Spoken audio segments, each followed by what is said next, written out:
মার্কিন president Donald Trump বাণিজ্য চুক্তি নিয়ে টালবাহানা করে দেশগুলোকে চরম সতর্কবার্তা দিয়েছেন।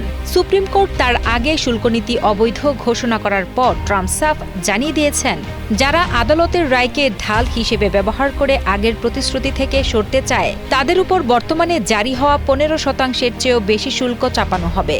ট্রাম্পের এই হুমকির মাঝেই ইউরোপীয় ইউনিয়ন এবং ভারত তাদের পূর্ব নির্ধারিত বাণিজ্য আলোচনা ও চুক্তির অনুমোদন স্থগিত করেছে।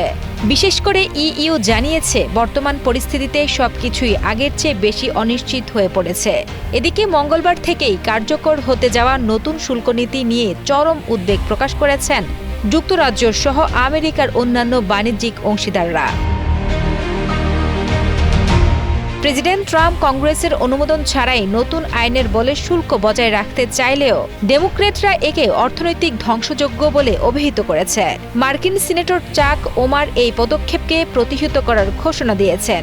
এমন পরিস্থিতিতে বিশ্ববাজারে অস্থিরতা শুরু হয়েছে এবং মার্কিন শেয়ার বাজারেও বড় ধরনের দরপতন লক্ষ্য করা গেছে।